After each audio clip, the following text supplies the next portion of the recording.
Hi, this is Michelle Aiden with Libertas Institute at the Capitol with Representative Chavez-Houck about House Bill 264, Right to Die. Can you just give us a little information about the bill? Super, yes. And so this is the End of Life Options Act, and I like to focus on that because we're talking about providing the full gamut of options for patients when they're considering their end of life care. This particular piece of legislation is modeled after legislation that has passed in Oregon and Washington, most recently in California. This option is also available in Vermont and Montana. It's been in Oregon for almost 2 decades, and what it does is it allows a terminally ill patient, they have to have an attending physician and a consulting physician verify that they have a terminal prognosis that within 6 months their life will be ending. And so it allows this patient to be able to ask that physician if they will give them a prescription, and at their prerogative, the patient's prerogative, they can self-administer this if they want to hasten their death because of, inordinate pain or unbearable pain and suffering on the part of the patient. So it is a patient's rights bill, and I've had a number of constituents, including many patients who are terminally ill, ask me to run this legislation. Great. Why in particular is this issue so important to you? Well, it's really interesting because it's one of those constituent-driven pieces of legislation. Last year, many people may have heard the story of Brittany Menard.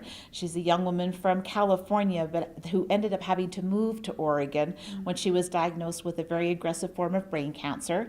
She was a 28-year-old, 29-year-old newlywed in the prime of life that got stricken with this horrible disease. Wanted to exercise this option in California, but at that time it wasn't available. So she and her family moved to Oregon with just enough time to make the residency requirement, because there is a residency requirement in this law. And she spent her final days really advocating for this for other patients. She felt it was extremely unfair that she had to uplift her life and move to another state. Her husband and her mother were able to join her, but of course she wanted her extended family and other people who she loved to be with her in her final days, and she wasn't able to do that because she had to move to another state to exercise this option. So her husband, Dan Diaz, and her mother have been wonderful advocates in regard to this. They've tried to take this across the nation. They really feel that patients should be able to be in their own state and have this prerogative, not have the government decide when and how that happens, but on their time and in their terms. Okay. And what would you say to those who are fighting against this bill? Right. Well, I know that a lot of people feel very strongly about it on either side. That's what's interesting about the polling that's been done related to the Death with Dignity or the End of Life Options Act. That when we look at Utahns, almost 60% support this, and then a very strong number, close to 35 or so, that oppose it. There are only 6% that are undecided. So people either feel very strongly in favor of it or opposed to it.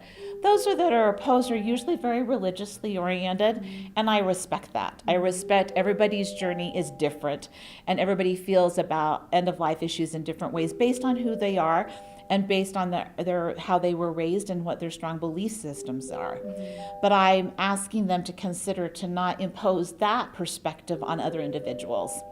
In Oregon, the individuals that have utilized this prescription or this option in almost 20 years, only 1,400 people have asked for the prescription, and not quite 900 have even utilized it. So it's about choice. People just want that self-determination. They want to have that comfort that if it does become too difficult for them, that they're the ones that are making the decision, not a physician, not a family member, and certainly not their government imposing its structure around how this end-of-life option is for them.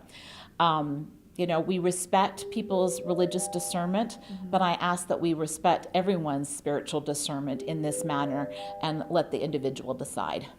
Great, that's perfect. Thank you so much for your time.